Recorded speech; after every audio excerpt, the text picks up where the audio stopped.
ఈరోజు వచ్చేసి మనకి గిఫ్ట్ నిఫ్టీ పాజిటివ్ గానే ఓపెన్ అయింది. అది కూడా 24,300 అబోవ్ చూపిస్తుంది. మార్కెట్ 24,200 అబోవ్ ఓపెన్ అయితే మాత్రం ఆ ఓపెన్ అయిన తర్వాత 24,200 నిలబడితే మాత్రం చాలా బాగుంటుంది. ఎందుకంటే 24,200 చాలా గట్టి రెసిస్టెన్స్ అయింది. మరి చూడాలి ఈరోజు మార్కెట్ 24,200 అబోవ్ ఓపెన్ అయ్యి దాన్ని నిలబడుతుందో లేదో చూడాలి.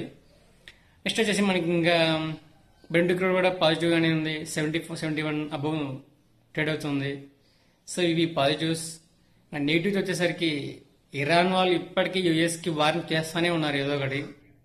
ఈసారి మాపై దాడి చేస్తే చాలా గట్టిగా సమాధానం చెప్తారనే టైప్ లో ఇంకా వార్న్ చేస్తూనే ఉన్నారు.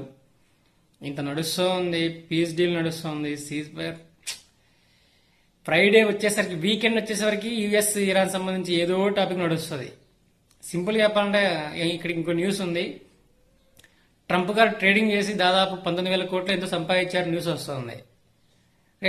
అది పక్కా నిజమైతే మాత్రం ట్రంప్ గారు పక్క మార్కెట్ మ్యానిపులేట్ చేశారని అర్థం.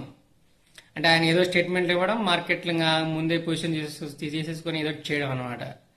ఫ్రైడే వచ్చేసరికి డెఫినెట్గా ఏదో న్యూస్ ఉంటుంది. ఇంకా సాటర్డే సండే డెఫినెట్గా ఖచ్చితంగా పక్కా న్యూస్ ఉంటుంది. అంత పెద్ద నాయకుడిని నిజమైన ఎవరేం చేస్తారు? చేసేది ఏమి ఉండకపోవచ్చు. సో పాజిటివ్స్ అయితే మనకి గిఫ్ట్ నిఫ్టీ పాజిటివ్గా ఉంది, బ్రెంట్ క్రూడ్ పాజిటివ్గా ఉంది. ఇంకా నెగిటివ్స్ వచ్చేసి యుఎస్ ఇరాన్ మధ్య ఇప్పుడు ఏ సంథింగ్ నడుస్తున్నాయి. నెక్స్ట్ ఎఫ్ఐఎస్ వాళ్ళ నిన్న కూడా 300 కోట్ల పైన అమ్మారు. కంటిన్యూగా ఈ వీక్లో 4 days అమ్మారు. ఈ రోజు కూడా అమ్మితే ఈ వీక్ మొత్తం అమ్మినట్టే.